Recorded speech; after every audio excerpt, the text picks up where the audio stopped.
할렐루야, 반갑습니다. 여러분, 오늘도 하나님께서 은혜의 자리에 나오신 여러분을 축복해 주시고 말씀 가운데 성령의 음성 들려주실 줄 믿습니다.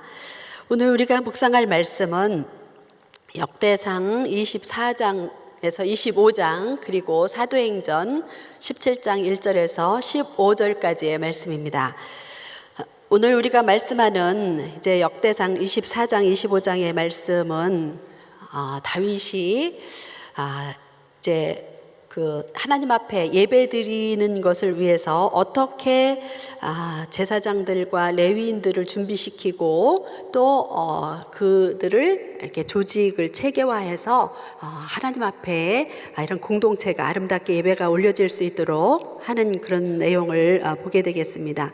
역대상은 29장으로 되어 있죠. 그런데 다윗의 이야기가 11장부터 29장 끝에까지 있어요. 그러니까 얼마나 많이 이 역대상에서 다윗의 이야기를 하면서 포커스를 두고 있는지 우리가 알 수가 있습니다. 이렇게 다윗의 이야기를 많이 하고 있는 것은 이스라엘 백성들에게 다윗이야말로 진정한 이스라엘의 왕이고 진정한 예배자고 또 메시아를 예표라는 것을 우리에게 기억시켜 주시고 우리의 신앙의 모델로 따라갈 수 있도록 하시는 것을 볼 수가 있습니다. 다윗 시대를 사모하면서 이 포로에서 돌아온 백성들이 그 다윗의 영광, 다윗이 하나님을 영화롭게 하고 온 백성이 얼마나 신령과 진정으로 예배했는지 그 시대를 사모하면서 신앙의 회복과 영적인 회복을 이렇게 사모하는 것을 보게 됩니다. 자, 다윗은 하나님의 성전을 건축하기를 간절히 소원했지요. 그리고 하나님의 법궤를 자신의 장막 성전 왕궁 옆에 장막을 이렇게 마련하고 그곳에다가 모시고 그래서 성전을 짓기를 간절히 소원했지만 하나님이 허락하지 아니하셨어요. 그래서 다윗은 성전을 건축할 수는 없었지만 그 성전을 건축할 수 있는 모든 자재들을 다 준비하는 것을 볼 수가 있습니다. 그리고 성전에서 드려질 그 예배를 위해서 이제 또 그 외적인 거 이렇게 하드웨어 이렇게 재료만 준비한 것이 아니라 그 안에서 드려질 예배를 위해서 레위인들을 준비시키고 제사장들과 성전 봉사자들을 준비시키는 것을 볼 수가 있어요. 그래서 23장부터 26장까지가 이 성전 봉사자들에 대한 이야기를 하고 있는데요. 특별히 이제 23장 우리가 어제 살펴본 말씀에 보면 23장 28절에서 32절에 그 레위인들의 직무에 대해서 자세하게 나와 있습니다. 우리가 이제 이 그 23장 28절에서 32절 말씀을 가지고 24장, 25장, 26장 이렇게 말씀을 이해할 때 그 이해하기가 참 쉬울 것 같습니다. 우리 한번 같이 보겠습니다. 그 직분은 아론 자손을 도와 여호와의 성전과 뜰과 골방에서 섬기고 또 모든 성물을 정결하게 하는 일, 곧 하나님의 성전에서 섬기는 일과 또 진설병과 고운 가루의 소재물, 곧 무교 전병이나 과자를 굽는 것이나 반죽하시는 거나 또 모든 저울과 자를 맡고 아침과 저녁마다 서서 여호와께 감사하고 찬양하며 또 안식일과 초하루와 절기의 모든 번제를 여호와께 드리되 그가 명령하신 규례의 정한 수요대로 항상 여호와 앞에 드리며 또 회막의 직무와 성소의 직무와 그들의 형제 아론 자손의 직무를 지켜 여호와의 성전에서 수종 드는 것이었더라. 네, 이렇게 그 레위인의 직무가 어떤 것인지를 자세히 이제 이렇게 설명하고 있고 구체적으로 이제 24장에서 26장까지 그 레위인들을 그 반차로 나누어서 섬기도록 하는 것을 보게 됩니다. 오늘은 이제 24장, 25장을 이제 살펴볼 것인데요. 24장에서 제사장 아론 자손을 이제 24반차로 24반열로 나누어서 섬기게 하고, 또 나머지 백성들을 또 이렇게 반열로 기록하고 있는 것을 볼 수가 있어요. 그래서 1절에서 6절까지가 아론 자손들에 대한 엘르아살과 이다말, 이 아론 자손에게, 아론에게 하나님께서 네 아들을 주셨죠. 나답과 아비후가 다른 불을 여호와 앞에 들이다가 이제 죽음을 당하였고, 그 남은 두 아들 엘르아살과 이다말이 제사장 직분을 감당하고 있는데, 이 두 후손으로 말미암아 이제 계속 대제사장 이제 제사장 직무를 이제 감당하게 하는데요. 특별히 이 반열을, 그 제사장 반열을 24반열로 나누어서 이렇게 섬기게 하는데, 제비 뽑아서 섬기게 합니다. 그래서 7절부터 19절까지는 24반열에 뽑힌 그 순서대로 명단을 쭉 이렇게 공개를 하고 있어요. 여러분, 성경에 족보가 나오고 그 이름들이 쭉 이렇게 기록되고 있잖아요. 특별히 포로에서 돌아온 이 이스라엘 백성들에게 이 명단은 너무나 소중하고 귀한 것입니다. 우리 조상들이 이렇게 하나님을 섬겼 그 명단이 이렇게 쭉 나와 있을 때, 역사에 그 조상들의 이름이 기록될 때 그 가문의 영광이고 얼마나 감사하겠습니까? 그래서 이 명단을 쭉 기록하고 있고, 이제 20절에서 31절까지는 이제 레위 자손 중에서 남은 자들의 또 명단을 쭉 이렇게 가문의 조상을 따라서 기록을 하고 있는 것을 볼 수가 있습니다. 그래서 가문별로 제사장 직무를 행할 때 보면 두 가지 원칙을 정하고 있어요. 우리 역대상 24장 5절을 살펴볼 건데요. 첫째는 제비 뽑아서 차등이 없게 한다는 거예요. 읽겠습니다. 이에 제비 뽑아 피차에 차등이 없이 나누었으니 이는 성전의 일을 다스리는 자와 하나님의 일을 다스리는 자가 엘르아살의 자손 중에도 있고 이다말의 자손 중에도 있음이라. 성경에서는 종종 이렇게 어떤 일을 할 때 제비 뽑는 것을 많이 하지요. 왜냐하면 하나님의 뜻을 이제 분별하기 위해서도 하고, 또 불평이나 이런 다툼이 없게 차등이 없이 하기 위한 방법으로 많이 사용하고 있는 것을 볼 수가 있습니다. 또 우리 역대상 24장 31절도 한번 읽어보겠습니다. 이 여러 사람도 다윗 왕과 사독과 아히멜렉과 제사장과 레위 우두머리 앞에서 그들의 형제 아론 자손처럼 제비 뽑혔으니 장자의 가문과 막내 동생의 가문이 다름이 없더라. 네, 그래서 성경에서는 하나님은 우리를 큰 자나 작은 자나 귀한 자나 천한 자나 나이가 많거나 적거나 남녀노소를 물러나고 차별하지 아니하시고 우리 한 사람 한 사람을 귀하게 받으시고 우리의 섬김, 봉사 섬김을 귀하게 여기신다는 것을 꼭 기억하시기 바랍니다. 두 번째는 여호와의 명하신 규례대로 행하였다라는 것을 볼 수가 있어요. 역대상 24장 19절 말씀 읽겠습니다. 이와 같은 직무에 따라 여호와의 성전에 들어가서 그의 아버지 아론을 도왔으니 이는 이스라엘의 하나님 여호와께서 명하신 규례더라. 이 말씀을 보면 섬길 때에 있어서 우리의 생각과 나의 뜻대로 하는 것이 아니라 하나님께서 정해주신 규례대로 한다는 것이지요.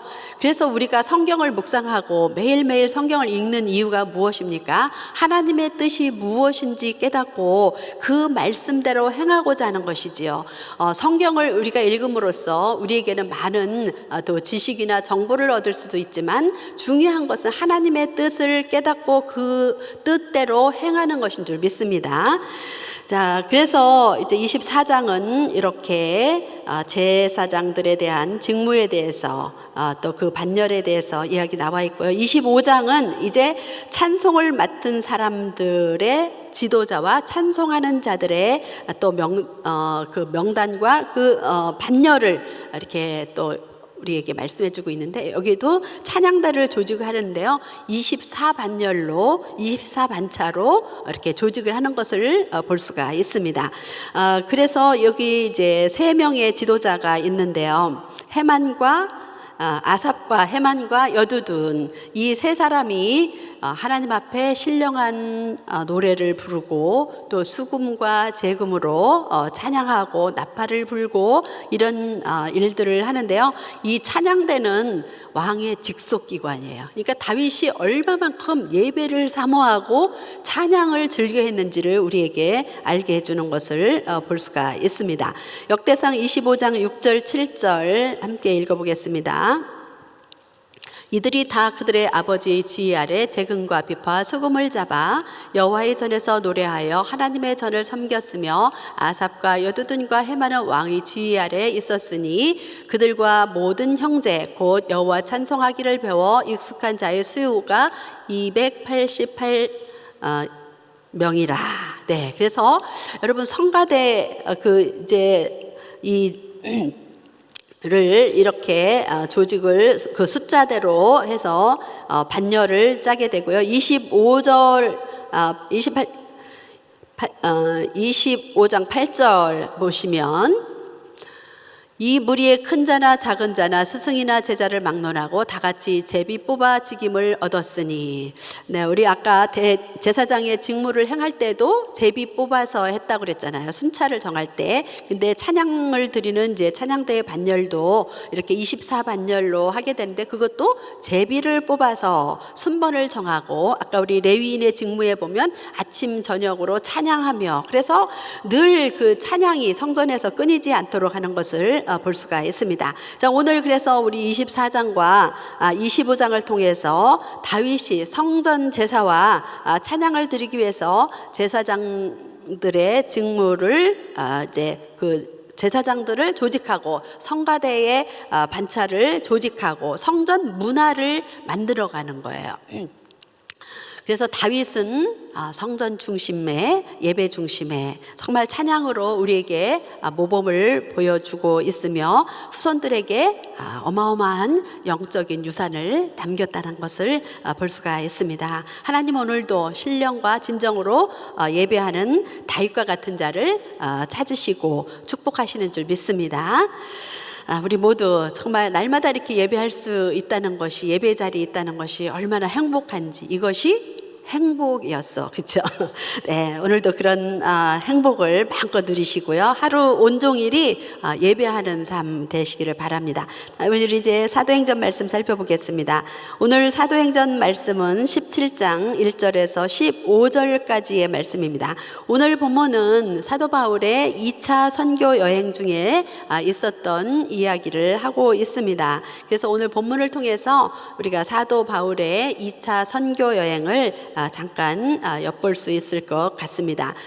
사도 바울은 이제 2차 선교 여행을 하면서 같이 동행한 사람이 있죠. 바울과 실라가 이제 출발했고 디모데가 중간에서 합류를 해서 세 사람이 선교 여행을 하고 있는 것을 볼 수가 있습니다.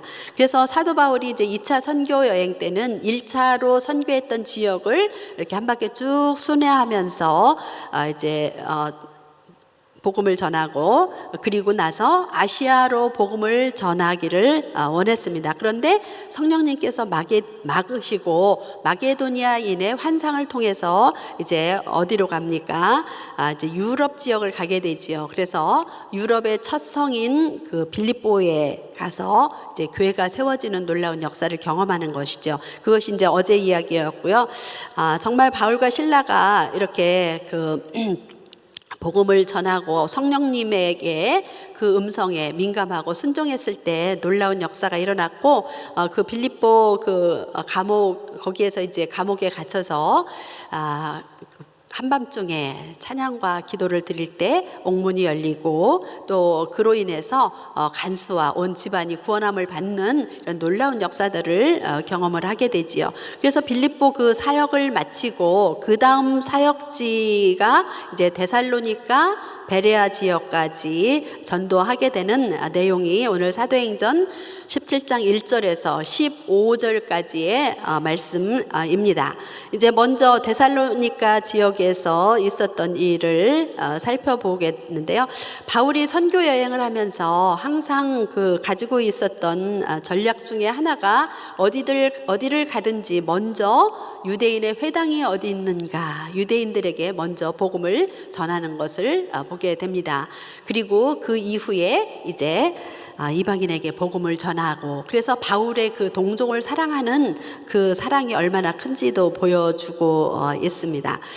그런데 이제 여기 빌립보에서는 유대인의 회당이 없었어요. 근데 데살로니가에 오니까 유대인의 회당이 있어서 복음을 전파하는데 1절에서 이제 9절까지가 데살로니가에서의 사역입니다. 그래서 바울이 이 데살로니가 지역에서 이제 복음을 전하는데, 회당에서 복음을 전하면서 새 안식일을 강론을 했다. 그러니까 3주를 강론하면서 예수가 그리스도다라고 증언을 한 것을 볼 수가 있습니다. 우리 17장 2절 3절 한번 읽어보겠습니다. 바울이 자기 관례대로 그들에게 들어가서 새 안식일에 성경을 가지고 강론하며 뜻을 풀어 그리스도가 해를 받고 죽은 자 가운데서 다시 살아나야 할 것을 증언하고 이르되 내가 너에게 전하는 이 예수가 곧 그리스도라 하니. 네, 그래서 사도 바울은 이제 성경에 능통한 사람이죠. 구약 학자이고, 그래서 어디를 가든지 유대인의 회당에서 가르칠 때는 성경을 가지고 풀어서 구약의 그 예언되었던 메시아가 바로 예수다. 그 예수를 이제 십자가에 못 박았는데 하나님이 살리셔서 부활하시고 우리의 주가 되셨다라고 이제 증거하는 거예요. 이렇게 예수를 증거하고 선포한 결과에 두 부류의 사람들이 있는 것을 보게 됩니다. 한 부류는 어떤 사람입니까? 경건한 헬라인들과 기브인들이 예수님을 따르게 되었고, 한편으로는 또 유대인들이 소동을 일으키면서 바울이 복음 전하는 것을 방해하는 것을 볼 수가 있어요. 그래서 이로 인하여서 그 이제 지역이 소동이 일어났고, 바울 일행을 영접하였던 그 야소노의 집에 들어가서 그들을 잡아다가 이제 뭐 옥에 가두고 이런 일이 생겼지요. 그래서 바울은 이렇게 이제 복음을 전하다가 핍박이 있고 소동이 일어날 때는 이제 그 지역을 떠나서 다른 지역으로 이렇게 가게 됩니다. 그래서 이제 다른 지역으로 가게 된 것이 이제 베레아 지역으로 가게 된 거죠.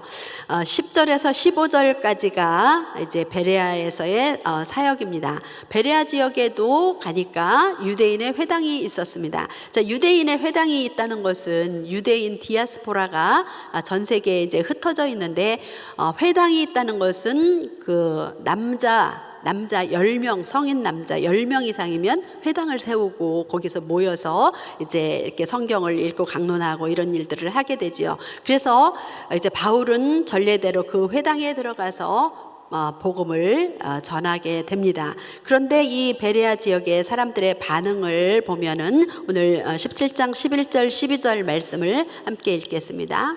베레아에 있는 사람들은 데살로니가에 있는 사람들보다 더 너그러워서 간절한 마음으로 말씀을 받고 이것이 그러한가 하여 날마다 성경을 상고함으로 그 중에 믿는 사람이 많고 또 헬라의 기브인과 남자가 적지 아니하나.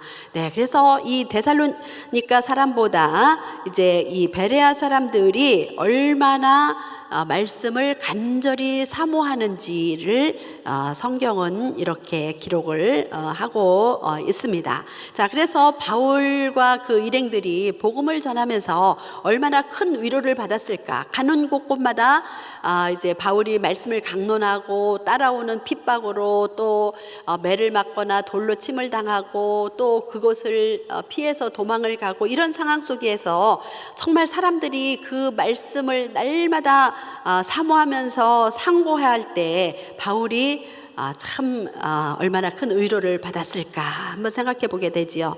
우리도 이렇게 목사님들이 이렇게 주의 종들이 설교하고 말씀을 전할 때 성도들이 말씀을 사모하는 모습이 그 말씀에 귀 기울이는 모습이 보이거든요. 그럴 때 그 은혜가 서로 전하여지는 거예요.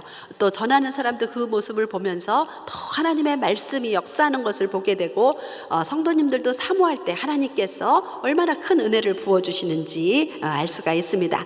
자, 그래서 이렇게 좋은 결과가 일어나고 있는데 데살로니가에 있는 유대인들이 베레아 지역까지 쫓아와서 그들의 열심도 참 대단해요. 그렇죠? 거기까지 쫓아와서 또 소동을 벌이고 핍박을 하게 됩니다. 아마도 이제 사도 바울이 예수님을 믿기 이전에 예수 믿는 사람들을 핍박하고 죽음에 내어주려고 했던 것처럼 또 이렇게 오히려 핍박을 받고 이런 모습을 또 보게 되지요. 자, 그래서 사도 바울은 또 어떻게 합니까? 그 지역을 떠나야만 되는 거예요. 우리 15절 한번 보겠습니다. 바울을 인도하는 사람들이 그를 데리고 아덴까지 이르러 그에게서 실라와 디모데를 자기에게로 속히 오게 하라는 명령을 받고 떠나니라.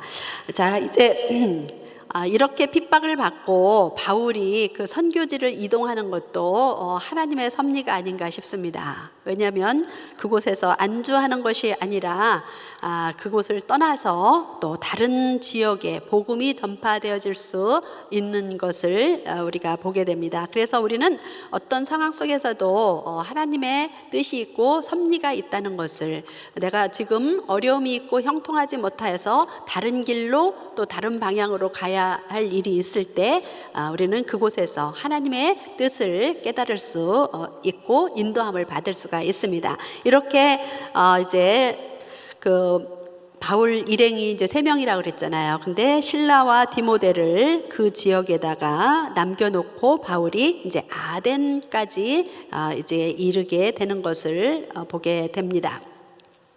이제 아덴에서의 사역은 우리가 내일 살펴보게 될 것이고요. 오늘은 이제 바울이 이렇게 핍박을 복음을 위해서 핍박을 받게 되는데 복음을 위해서 핍박을 받는 자에게는 하늘에 큰 상이 있다라고 말씀하고 있습니다. 여러분들 복음 전하다가 핍박을 당할 때 실망하지 마시고 하나님께서 나를 사랑하셔서 큰 복을 주시는구나 이렇게 생각하시면 기쁨으로 또 우리 복음 전하는 일을 끝까지 감당할 수 있는 줄 믿습니다. 자, 그래서 사도 바울이 어떤 핍박이나 고난이 있을지라도 이렇게 주께 받은 사명을 감당하면서 자기의 목숨도 조금도 아끼지 아니하노라고 달려가는 그 모습은 우리에게 큰 도전과 또 선교에 대한 그 열정을 품게 하는 것 같습니다. 자, 오늘 우리 한 절의 말씀은 사도행전 17장 11절 말씀인데요. 오늘 17장 11절 말씀 함께 읽어보겠습니다. 베레아에 있는 사람들은 데살로니가에 있는 사람들보다 더 너그러워서 간절한 마음으로 말씀을 받고 이것이 그런가 하여 날마다 성경을 상고함으로, 우리 공동 번역으로 한 번 더 읽겠습니다. 그곳 유다인들은 데살로니가 유대인들보다 마음이 트인 사람들이어서 말씀을 열심히 받아들이고 바울로의 말이 사실인지 알아보려고 날마다 성서를 연구하였다. 아멘. 자, 오늘 베레아 사람들을 통해서 하나님의 말씀을 사모하는 자의 마음, 자세, 태도에 대해서 한번 살펴보기를 원합니다. 첫 번째는 열린 마음이지요. 오늘 말씀해 보니까 우리 이제 개역 한글 성경에서는 여러분이 이제 개역 한글 갖고 계신 분, 거기에는 더 신사적이다 이렇게 이야기하고 있고요. 개역 개정에서는 너그러워서 이렇게 표현을 하고 있고, 오늘 읽은 공동 번역에서는 마음이 트인 사람이다 이렇게 이야기하고 있어요. 그러니까 이거는 이제 열린 마음으로 마음이 트인 사람들. 그래서 오늘 성경을 읽는 사람들의 자세, 우리의 마음이 진리 앞에서 편견이 없이 깨끗한 그 마음의 자세를 이야기합니다. 그래서 열린 마음으로, 선입견을 버리고 열린 마음으로 우리가 말씀을 사모해야 되는 줄 믿습니다. 두 번째는 간절한 마음이에요. 오늘 말씀에 보면 간절한 마음으로 말씀을 받았다, 이렇게 이야기를 하고 있습니다. 사실 그 말씀을 우리가 사모하는 마음, 그냥 사모하는 것이 아니라 간절히 사모하였다, 이렇게 이야기를 하고 있습니다. 그래서 우리가 새벽마다 이렇게 말씀을 나눌 때 얼마나 여러분 간절한 마음으로 새벽을 깨우면서 이제 오셨습니까? 그래서 오늘도 정말 이런 마음이 우리에게 있기를 바라고요. 세 번째는 연구하는 마음이 있어야 돼요. 여기 상고하였다, 이렇게 이야기, 그런가 하여 날마다 성경을 상고하였다, 이렇게 이야기하고 있고, 또 공동번역에서는 바울의 말이 사실인지 알아보려고 날마다 성경을 연구하였다, 이렇게 이야기하고 있습니다. 그래서 성경을 그냥 읽는 것이 아니라 연구, 과연 그런가? 구약에서 예언되어 있으면 신약에서 과연 성취되었는가? 예수님에 대한 이야기, 우리에게 주신 축복의 말씀들이 과연 이루어지는가? 이렇게 그것을 연구하는 하고 탐색하는 자세로 성경을 읽어야 됩니다. 마지막으로는 이제 꾸준하게 읽어야 된다는 거예요. 꾸준한 마음. 여기 보니까 날마다, 하루에 왕창 성경 읽고 그 다음에 쉬었다 하는 것이 아니라 날마다 꾸준히 말씀을 읽어야 우리는 그 속에서 날마다 하나님의 음성을 듣게 되는 줄 믿습니다. 오늘 우리가 이런 사도 바울이 복음을 전할 때 베레아 사람들이 간절한 마음으로 말씀을 받은 것처럼 오늘도 말씀을 받으면서 승리하시고, 다윗도 그 제사를 드리고 예배를 드릴 때 규례대로 했다는 건 뭐예요? 하나님의 말씀을 읽고 묵상하고 그대로 행하였다라는 것을 말씀하고 있습니다. 오늘도 우리의 삶 속에 이러한 축복의 삶이 있도록 예수님의 이름으로 축원합니다. 기도하겠습니다.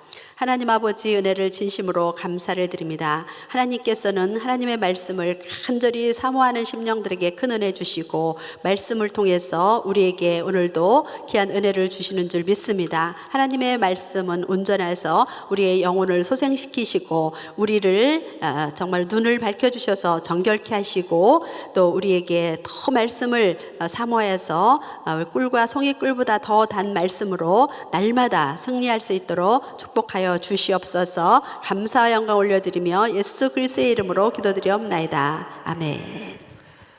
우리 말씀 생각하시면서 말씀 앞에서 같이 찬양드립니다.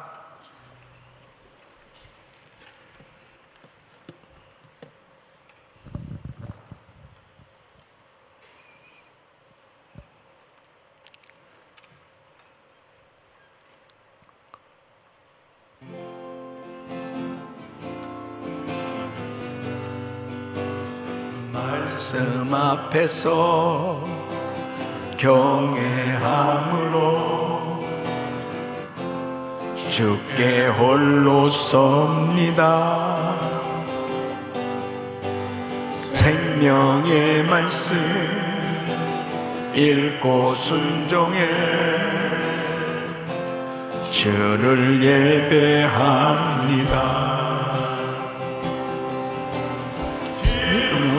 말씀 힘이 있어서 진리로 우리 거룩게 하며, 거룩한 말씀 세세 영원히 복음이 되어 말씀하시네.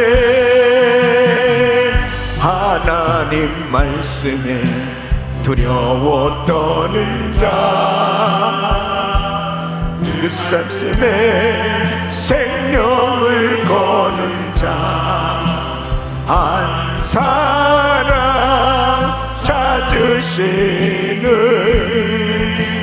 주님의 약속을 믿어 하나님 말씀에 운명을 거는 자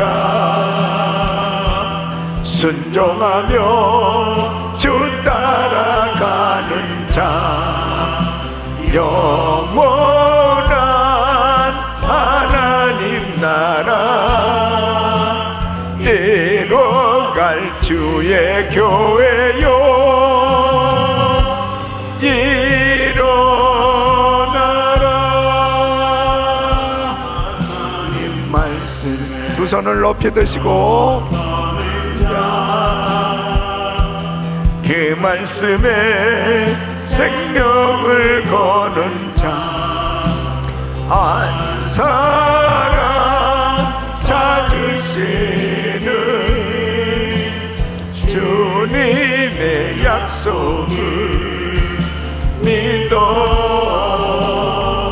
하나님 말씀에 운명을 거는 자 순종하며 주 따라가는 자 영원한 하나님 나라 이뤄갈 주의 교회요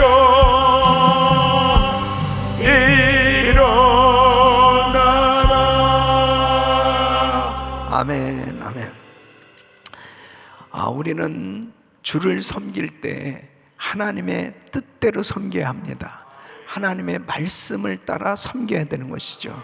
오늘 이 제사장들 그리고 찬양을 맡은 자들 하나님의 전에서 어떻게 섬길 것이냐 그 순서를 정하고 이 모든 일을 할 때 하나님께서 사람을 통해서 하시는데 모든 일들이 하나님의 뜻대로 이루어진다는 것. 그 하나님의 뜻대로 순종할 때 하나님께서 참으로 기뻐하시는 사역이 이루어지는 줄로 믿습니다. 그래서 우리는 항상 하나님의 말씀을 따라 섬기는 것이 중요한 것이고 하나님의 뜻을 따라 섬기는 것이 중요해요. 그러니까 날마다 이 하나님의 말씀을 상고하는 것이 얼마나 중요한지 모릅니다. 내 열심으로 내 방법으로 내 생각으로 섬기는 것이 아니고 하나님 말씀을 따라 섬겨야 되는 것입니다. 그러니까 이 베레아 사람들의 그 말씀을 받는 자세 더욱더 하나님의 말씀을 간절히 사모하면서 그 하나님의 말씀을 받는 자세가 마음이 활짝 열려져서 그 말씀을 날마다 상고했던 것처럼 우리도 하나님의 말씀을 소중히 여기면서 절대로 내 감정을 따라 어떤 일을 결정하는 것이 아니고 하나님의 말씀이면 전적으로 순종하고 그 말씀을 쫓아 따라가면 반드시 하나님께서 책임져 주시고 풍성한 열매를 맺게 해주신 줄로 믿습니다. 두 손을 가슴에 모으시고 몸이 아픈 분들 아픈 곳에 믿음으로 손 얹으십시오. 거룩하신 아버지 하나님, 우리가 하나님을 섬길 때 세상의 기준으로 인간적인 생각에 의해서 하나님 일을 계획하는 것이 아니고 하나님 뜻대로 신앙의 기준으로 사람들을 세우고 하나님의 뜻을 따라 순종하며 모든 일에 하나님의 그 약속의 말씀을 따라 갈 수 있도록 도와주시옵소서. 역사하여 주시옵소서. 베레아 사람들처럼 늘 너그러운 마음, 간절한 마음, 연구하는 마음, 꾸준하게 날마다 매일 하나님의 말씀을 상고하며 하나님의 말씀에 순종하며 섬길 수 있도록 도와주시옵소서.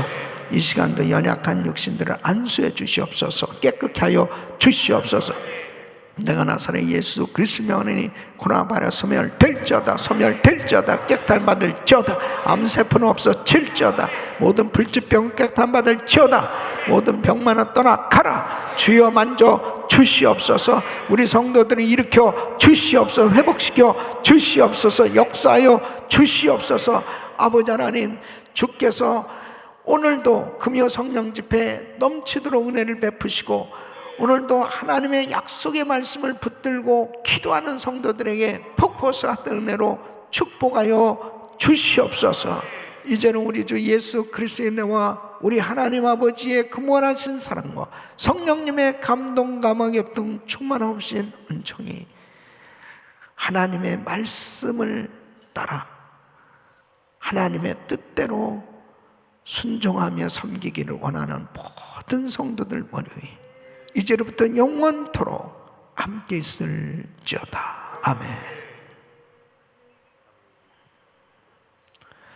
이제 기도하실 자리 잡으시고 믿음으로 기도하십니다. 오늘 금요 성령 집회 위해서 기도해 주시길 바랍니다. 또 말씀 전에 저를 위해서 간절히 기도해 주셔서 오늘도 하나님의 음성을 전달할 수 있도록, 그리고 성령의 강력한 역사가 나타날 수 있도록, 또 축복성회를 위해서 귀한 강사 목사님, 장순직 목사님 위해서 기도하시면서 오늘도 우리 주님 앞에 믿음으로 기도하며 나갑니다. 주여 주여 주여 걸어가시고 존귀하신